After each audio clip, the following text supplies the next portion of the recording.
সালের ছাত্র জনতার অভ্যুত্থান পরবর্তী এই নতুন বাংলাদেশে বাংলাদেশ জামায়াত ইসলামী কর্তৃক আয়োজিত আজকের এই জাতীয় সমাবেশে বাংলাদেশের ছাত্র জনতা আমার অভ্যুত্থানের সহযোদ্ধা জাতীয় নেতৃবৃন্দ সকলকে জাতীয় নাগরিক পার্টি এনসিপির পক্ষ থেকে সশ্রদ্ধ সালাম। আসসালামু আলাইকুম ওয়া রাহমাতুল্লাহ। ওয়ালাইকুম আসসালাম ওয়া রাহমাতুল্লাহি ওয়া বারাকাতুহু। সংগ্রামী সহযোদ্ধারা, অভ্যুত্থানের এক জুলাই পেরিয়ে আমরা আরেক জুলাই এসে উপস্থিত হয়েছি, কিন্তু বাংলাদেশ থেকে মুজিববাদীদের ষড়যন্ত্র এখনো শেষ হয়নি। গোপালগঞ্জে এখনো মুজিববাদীদের আস্তানা গেড়ে রয়েছে। মুজিববাদীরা এখনো বাংলাদেশের বিভিন্ন জায়গায় সক্রিয় রয়েছে।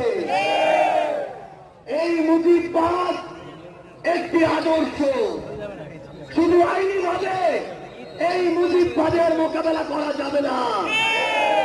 আমাদেরকে অর্থনৈতিক ভাবে, রাজনৈতিক ভাবে, সাংস্কৃতিক ভাবে এই মুজিববাদের কোমর ভেঙে দিতে হবে। আমাদের মধ্যে রাজনৈতিক মত পার্থক্য থাকতে পারে, কিন্তু এই মুজিববাদের প্রশ্নে, এই স্বৈরাচারের প্রশ্নে অভ্যুত্থানের সকল শক্তিকে ঐক্যবদ্ধ থাকতে হবে।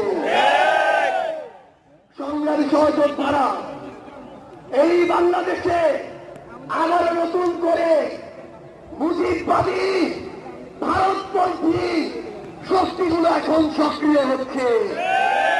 আমাদের মধ্যে মত পার্থক্য থাকতে পারে, কিন্তু এই বাংলাদেশে বাংলাদেশপন্থী ব্যতীত কোন দেশপন্থী, কোন বাকপন্থী, কোন শক্তির আর জায়গা হবে না।